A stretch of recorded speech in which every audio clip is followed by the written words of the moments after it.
Tonight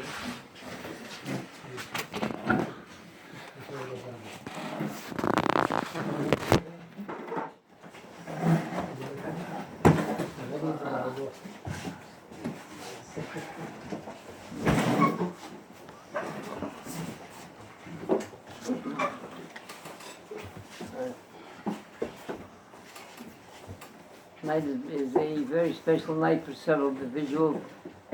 Indeed, our very good friend, Mr. Jacob, is the last Kaddish for his mother's Neshama, Ratze Bas Shimon Eliyahu, and Mr. Weisel is inside saying Kaddish for his tire, for his dear Yish's Chana, for his dear wife, saying Kaddish. They happened this past week a very horrible tragedy, but and at the same time there surfaced a legendary inspiration for the whole world, for Klal Yisrael, for the whole world.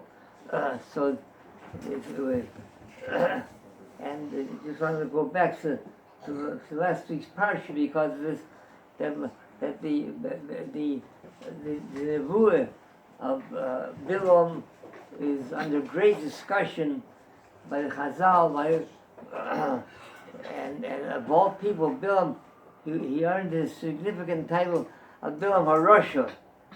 Bilam HaRasha, his riches, his wickedness was legendary, and yet a man like that was given Ruach HaKodesh to use it for the wrong thing.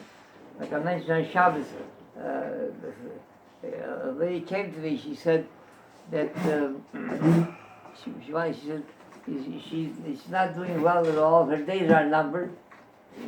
She has to. You're going to leave this world.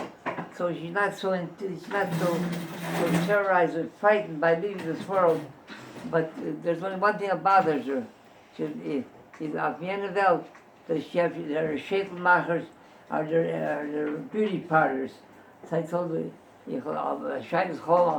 come back tomorrow at 10 o'clock, I'll give you a tshuva. So she came back the next day. I told her, my dear lady, my evening, I have good news for you, good news and bad news. The good news is that there are shepelmacher and hairdressers there, but the bad news is you have an appointment next Tuesday. And the discussion of Bilam having Ruach HaKodesh is the pasuk says Numagever Shesum Oyin, that he was blind on one eye. Shesum was blind. The Targum says Shesum Oyin, blind, the Shapir Chozi, that he saw well. If he was blind on one eye, how did he see well? The Baal Shem HaKodesh says that in order for Ruach HaKodesh to enter his body, they had to enter to one of his limbs, to one of his machivorim, and he so corrupted all of his limbs that there was so he did every kind of chet there was, and corrupted every aver. The only aver that it wasn't possible for him to corrupt was the eye that was blind. Because it was blind, so he was able to see, Shabbat was able to see.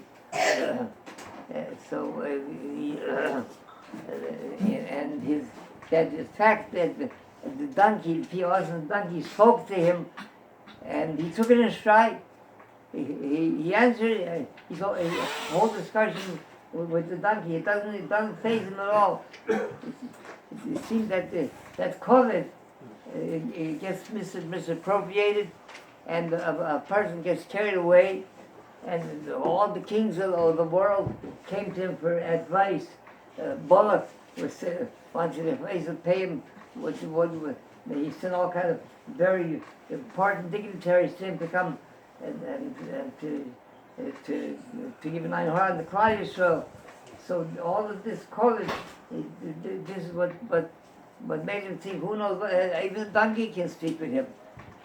And there was a God in Yerushalayim that he felt that the danger of COVID can lead him astray, and for Krishna they wait for him, Shemnesher they wait for him. At the meeting they asked him, "What's the Rav?" what did he have to say? So he instructed his Rebbe and his wife that you should criticize him, belittle him, be mevatel him in front of people, that he should keep him in tow. So the time came, he left this world. There was a lot of them, a big audience, he was an Olam Choshev, so his wife was trying to follow the urn, and she tried to push away close to get right to the urn. So they said, get out of here. What are you doing here? You're the one, that's why he left this world. You're the ones that, you're Makasser Yonim. So she says, she finally got over to the urn, and in her show they carry him on a stretcher, and they cover him over. So she went over to the urn, and she said, Yosel, tell everybody, weren't you telling me, didn't you tell me that I should criticize you and belittle you? So the mess, the nip, the thing on the bed, he picked his head up, he shook like this and lay down again. Like the kisser, he and Bilam, he said, he might not she Thomas Yishorim. He wants to live like a goy, other type is, but Ishtam Yayid. So this past week was a very, very tragic story. In Norfolk, Virginia, a Rabbi with the whole classroom went on the outing, and they went through a forest, went close to the ocean, and they walked for an hour and a half without seeing anybody. And finally, they came out into civilization somewhat, and then a very big wave came up from the ocean and swept a couple of kindlach into the ocean. So from nowhere, there came an individual like a Navi with a big board. He put it into the ocean, and he got on the board, and he rescued the kinderlach. But in the meantime, the Rebbe himself was standing there, and while the stranger came with a board, so the Rebbe himself jumped into the ocean to go to save the kinderlach. The kinderlach was saved. The Rebbe went down, and he didn't come up. So there began a massive search. They came from all over Eden. Achim Bnei Yisrael came from everywhere. They came with helicopters. They came with jet skis. They came with everything from all over.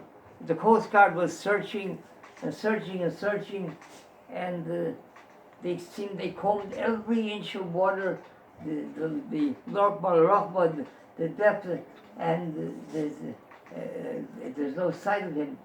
So they were about to give up the search, but they looked around and they saw Yidden came from all over, from every place with every kind of equipment, and the Yidden didn't give up at all. The Yidden were still searching and searching, so that gave them chizuk, and they continued to search.